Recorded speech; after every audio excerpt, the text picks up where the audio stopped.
الشيطان الرجيم بسم الله الرحمن الرحيم يا الله المحمود في كل فعاله يا الله المحمود في كل فعاله يا الله المحمود في كل فعاله استغفر الله كل ذنوبي يا ستار يا غفار بحق حضرت محمد مصطفى صلی اللہ تعالی علیہ وسلم استغفر اللہ کل ذنوبی یا ستار یا غفار بحق مخدومہ کائنات و مولائے کائنات و سرکاران حسنین کریمین علی رحمت رضوان استغفر اللہ کل ذنوبی یا ستار یا غفار بحق شیخ عبدالقادر جیلانی روح روحانی روح ربانی محی الدین شیخ عبدالقادر جیلانی یا روحی یا قلبی یا نور یا غوث العظم یا بازی شب یا مخدوم محی الدین یا حضرت شیخ عبدالقادر جیلانی اغثنی وامددنی ونورنی واسقنی واقنی واکرمنی وانصرنی وانظرنی ورحمنی واحفظنی وارشدنی طلع البدر علینا من سنیات الوداع وجبت الشکر علینا ما دعا للہ داعی بلغ العلا بکمالہ کشف الدجا بجمالہ حسنت جمیع خصالہ صلو علیہ وآلہ السلام علیکم ورحمۃ اللہ وبرکاتہ۔ بڑے ادب سے آقا کریم صلی اللہ علیہ وسلم کی بارگاہ جہو وشم میں درود شریف کا ہدیہ تبریک پیش کریں اور پڑھیں اللہم صلی علی سیدنا و شفیعنا و نبینا و مولانا نورک محمد وعلی آل محمد بعدد کل معلوم لک بعدد کل معلوم لک بعدد کل معلوم لک۔ الحمدللہ رب العالمین۔ اس وقت 12 بجنے کے ہیں اور میرے بھائی شمائل اختر مجاہدی صاحب سے آپ نے نعتیں سماعت فرمائی، تزمین اور دیگر بزرگوں کے کلام ان کی مبارک زبان سے بغلگیر ہونے کا شرف پا رہے تھے، آپ کی سماعتیں محظوظ ہو رہی تھی۔ نظامت کے حوالے سے جو تو ہندوستان میں بڑی بڑی قابل قدر شخصیت موجود ہے، لیکن سب سے زیادہ نظم کے فریب میں جس نے اپنی قد و کاوش کو، اپنی جد جہد کو اور اپنی سوچ اور اپنی تعمیری ذہنیت کی تصویر کو چسپا کیا ہے، وہ ذات مخدوم گرامی علامہ محبوب عالم گوہر مظفر پور بہار کی ذات ہے، بے پناہ علمی صلاحیتوں سے سجی ہوئی، شعر و ادب کے تمام تر اصناف سخن پر جسے دسترس حاصل ہے، جن کے علمی اور تعمیری کام کی وجہ سے اندفاق کے ہر مبارک ناظرین ان کی ذات کو اپنی پلکوں کی منوروں پر چراغ عشق بنا کے روشن کیے گئے۔ مدرسہ قادریہ جس کے بانی میرے آقا حضور مجاہد ملت ہیں، تمام تر ذمہ دار علماء کرام تو دیر سے بیٹھے تھے، میری ابھی بھی گزارش ہے اگر کوئی سر شام سے اب تک بیٹھا ہوا ہو تو وہ اپنے ضروری کام سے فارغ ہو جائے۔ آپ سب کو میری طرف سے بہت بہت مبارک ایک بزرگ کے عرس کی تقریب کے لیے بڑی لمبی مسافت طے کی ہے، اور اس سے پہلے بہت پہلے بھی شاید میں کبھی ادھر سے گزرا ہوں یا روکش کی حیثیت سے۔ اللہ تبارک و تعالی ہمارے دلوں کو پاکی عطا فرمائے اور ہم سب کو جلسوں کے احسن اور طیب مفاد سے استفادہ کی توفیق عطا فرمائے۔ بیٹھے، بہت ہی نارمل گفتگو ہے، نہ کوئی ہنگامہ کرنا ہے نہ کوئی نعرہ لگانا ہے، ویسے میں کسی بھی دو مقررین کی موجودگی میں جلسوں میں شرکت نہیں کرتا۔ بہت سارے جانتے ہیں، ممبئی میں تھا، وہاں سے 4 بجے ایئرپورٹ سے میں واپس آیا، ادھر آیا، آپ کے قدموں کے نیچے بیٹھا ہوں، تھوڑی دیر حضور صلی اللہ علیہ وسلم کی سیرت اور حضور کی سیرت سے استفادہ کرنے والوں کی سیرت، آپ کی اپنی ذاتی جو سیرت ہے جو آنے والے مستقبل میں نونہالوں کی ذات میں ٹرانسفر ہوگی، ان کو ہم یہ گفٹ دے کے چلے جائیں گے۔ یہ شہید اعظم کانفرنس ہے جس کی ہیڈنگ یہ ہے اور بزرگوں کے نام کے اعراض کی محفلیں ہیں۔ سرکار مجاہد ملت غوث بنگالہ، سرکار قطب بنگال و گجرات سرکار عمر شاہ قادری جمالی علی رحمت رضوان کا، سرکار سید بابا کا دیار مبارکہ ہے، اور دیگر سادات کرام تشریف فرما ہے جو اپنی اپنی قبورہائے نور میں زوار کے دلوں کو روشن کیے ہوئے۔ بڑے ادب سے بیٹھیں گے، تھوڑی سی ایک بات ہے، نعتیہ شاعری کے حوالے سے بڑے بڑے اشعار پڑھے گئے اور زیادہ مجھے کچھ کہنا نہیں ہے۔ ماضی قریب میں ایک شاعر تھے جن کا نام تھا پروفیسر اقبال عظیم، نابینا شاعر تھے، اندھے شاعر تھے، جن کی ایک نعت بڑی مشہور ہے، جی جزاک۔ مدینے سے حضور کی بارگاہ سے انہیں بلاوا آ گیا، آنکھوں میں روشنی نہیں تھی، نابینا تھے، اندھے تھے، جب گھر سے نکلے تو آنکھوں میں آنسو آ گئے، تو آپ نے ایک نعت کہی کہ مدینے کا سفر ہے اور میں نمدیدہ نمدیدہ، میری آنکھیں برس رہی ہیں، مدینے کا سفر ہے اور میں نمدیدہ نمدیدہ، کہتے ہیں جبیں افسردہ افسردہ بدن لرزیدہ لرزیدہ، پھر کہتے ہیں کسی کے ہاتھ نے بڑھ کر سہارا دے دیا ورنہ کہاں میں اور کہاں وہ راستے پیچیدہ پیچیدہ۔ اور پھر ایک شعر کہا مدینے جا کے، میں تقریباً ابھی 1.5 مہینے رہ کے آیا ہوں بغداد شریف میں، مدینے شریف میں، عید کی نماز کے ایک دن پہلے واپس آیا تو یہ شعر مجھ پر غالب رہا۔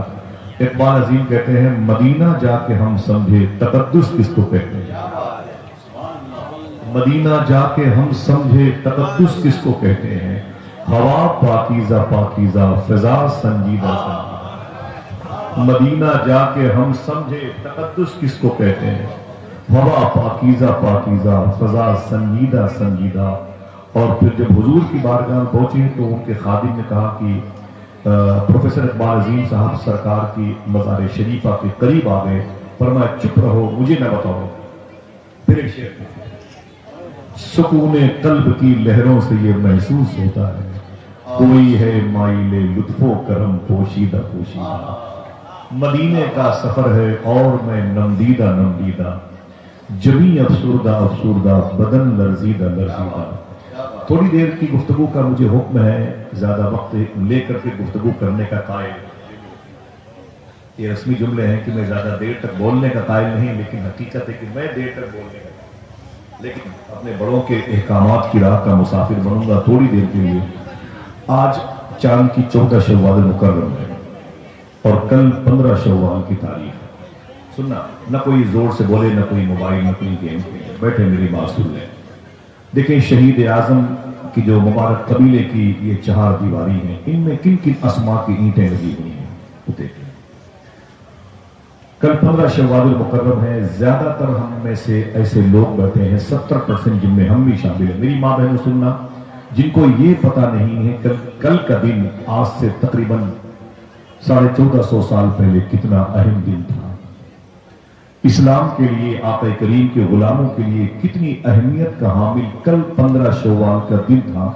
میں چاہتا ہوں کہ آج تھوڑی دیر کے لیے 2 یا 3 باتیں ایسی بتا دوں جو کل کے دن کی یادوں کو تازہ کر دیں۔ اجازت ہے بھائی؟ بولیں بیٹھے، کچھ بھی نہیں، بس آپ مجھے بتا دیں، اور کچھ سبحان اللہ بھی کہنا تو بہت میٹھی آواز میں کہیے گا، مائک میں بہت زیادہ گونج نہ پیدا کرے، بہت اچھا مائک ہے آپ کا، سبحان اللہ۔ کل کا دن اور آج جو گزر رہا یہ دن کیا ہے؟